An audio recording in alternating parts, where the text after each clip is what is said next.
What's up, people? Greetings and salutations. Please like the video, subscribe, and hit the bell down so the Ghost of the 13-month series doesn't get you and you can stay notified. And let's talk about 620, the latest Tower God chapter as of this video. Today, Raw Territory Gang. So, spoiler, I guess. I don't know. I feel like I should say that more often. But, y'all been here long enough. You know how it is. I've been doing this for the last 3 years, being beyond the fast pass, so to speak. I like this week's chapter, but the main thing that I wanted to talk about, I've already spoken about the Enkidu thing. I kind of want to talk about where are we going. I have this sneaking suspicion. I don't, and bear with me for a second. Some of this I do think SIU has planned out, and I do think he has an idea of where he's going. But I don't think that every single thing in the future. I think he's freestyling a lot of it. I really do. And the reason that I'm thinking that is I honestly believe that this Ame death was a little underwhelming in the way that it happened. I'm cautiously optimistic. I want to see what happens next week and how it like permeates the reactions to it and the trickle down effect that it has before I call it bad or trash. I'm just kind of neutral right now on it. Enkidu's a kind of like unhinged crash out. I don't know what to do with that in a lot of ways. So it's been a little hard for me, but I'm trying to figure out like what is the event, what is the thing, the moment, the death that happens that pits V, Arlene, and their followers against the other 11 warriors, so to speak. It's not Ame's death, I guess, because Traumerei could lie about it. He can make something up. I'm not sure how it happens. I'm not sure if this is what we transition to the part that we saw Gustang pull up on Traumerei, long hair, the first time we saw him without the mask, femboy chapter that we talked about. I think it was 184. 602, I believe. I'll correct that, and if I'm wrong, yeah, it's just I don't know. I'm a little worried about it. I'm mostly worried about going back to the present time. I don't know that we're going to like hit the ground running. However, let me kind of crystallize to make this more clear. I actually do want to talk about this before I get back into that. Traumerei's characterization through these flashbacks have been really dope. While I do think Traumerei is a little weird and he's hard for me to read sometimes, personal skill issue on my part, skill issue. No, that's no fault of SIU. I think he's been very consistent with the theming of this guy from the moment we saw him flip phone position, distant, aloof, kind of, I don't say distracted, but he's not always really there. And even when you think he doesn't know, he knows, but he doesn't really care to show it. Nonchalant, cool, composed. But as we learn more about like the thing with the memories, right? And we know he's discarded even more memories to like Leviathan and stuff. It's almost like the reason that he's so bleh and kind of meh all the time, just kind of like walking around, just look, okay, whatever. Like even when like Enkidu was just jumping around following him, like I don't really care. This stupid like jello substance is just following me. Just whatever, bro, I guess. I think it's because he's missing like a huge part of him because he's discarded his memories. I think I'm starting to believe the truest version of Traumerei is not really like this. I don't think he would do a complete 180 and be like, hey guys, I'm Traumerei. I'm super excited. Waku waku, so I want to fight. Like Goku, like he's not going to be that. But a lot more involved, a lot more engaged, less distant, less aloof. Maybe I'm wrong. Because they will say that he always liked animals more to humans, but a lot of people I talk to are like that, and that doesn't mean they're not good with, people or extroverts. You know, people I meet, like, I love my dog more than any person, and I hate people I say that, but about plants. Right? So just keep that in mind. But I wanted to say that like the characterization for him has done wonders, and I just think it's always been very consistent. Even from like, I have an old video where like my title or my thumbnail says Maidenless, I believe, and this when Elden Ring was super popping and stuff around there, right? And I'm like, did he lose like a love? And the reason that he pulled up on Wang Wang and then Nea the way that he did and talked about people betraying him is because he dealt with this as a part of the 13 Great Warriors. But I thought maybe he was involved in a triangle where he lost or witnessed it.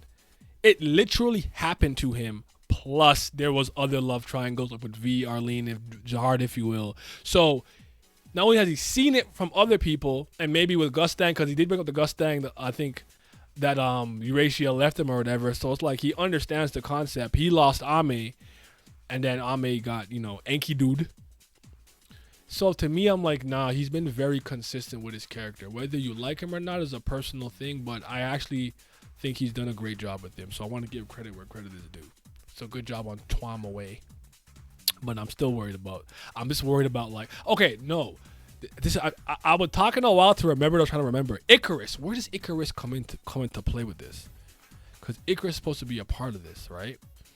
Is Ame Icarus? Is Icarus more of a symbolic name that represents just people in general who quote unquote flew too close to the sun? I have questions. I got some questions, but we're on a great tear, man. I could stay on this flashback for quite some time. I still want to know like why we're getting Traumerei's memories. Is this just a thing where like it's for the audience? Because Gustang's supposed to be remembering what he discarded, what he put in the book, why he is unworthy of remembering X, Y, and Z. And this is why I keep bringing up the possibility that we transition from the Traumerei POV, and then maybe there's a chapter where we go back to the present, or we do something else, and maybe we just transition straight into Gustang's past, because this chapter and stretch of chapters has been called Traumerei's past or whatever the case, and this might be called Gustang's past, where we see it from his point of view. Maybe we see Eurasia, we see Anne or something, I don't know. But all things considered, I think we're in a really great spot. We're in a really great run. You guys have been bringing up a lot of dope and cool ideas to me, and I think when this flashback ends, we absolutely need to get another discussion with like Joe and Haku and those guys. Don't say anything to them now because we don't want to spoil them. Those guys, a lot of those guys are official only. But I think after this flashback, we need to reconvene again for a big discussion, absolutely, because that's super important, and I would love to pick those guys' brains about it. And I'm going to try to get more collabs and stuff soon. If you guys know any other Tower God content creators, I don't care how big or how small they are, let me know. Throw their names in the comments and stuff. I'll try to reach out. You can reach out for me if you want. I think someone told me what someone named Prima, something like that. I reached out to Animal and stuff, so I'm trying to get some more collaborative content for you guys, because I do think the Tower God community is a little too splintered. You got this corner, that corner, whatever. And I haven't been able to find Ryzen recently. I don't know where he's at. I tried. I think I saw him active on Discord. I'll try to get him. But anywho, good chapter. 7.5 out of 10 for me. Enkidu crash out. I don't know. Ame's a character that I think people like a lot. I have no real strong opinions on her yet, because she just kind of showed up and it's like, oh, I'm Traumerei's girl, and like, now I'm dead. So it's like I don't get attached that quickly unless you do something insanely crazy or noteworthy. And I'll end it off with this. I don't know how strong people think she is or thought she was because she traveled with these irregulars. I was willing to give her loose level credit.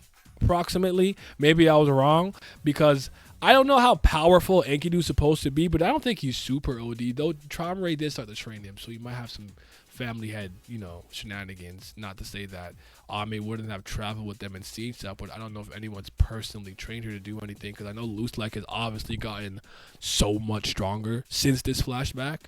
But I was a little shocked she was able to get taken out, I guess, so easily. Me personally. I thought maybe even after the first time, like, what the hell? Enkidu, boom, hit with a Shinsu, blah, blah, blah. Like, I don't, what the hell? Well, of the onomatopoeia, and I drooled. Anyways, we'll leave it at that. I don't know. Maybe I'm tripping, but let me know what you guys think. And thank you for the continued support. We're growing.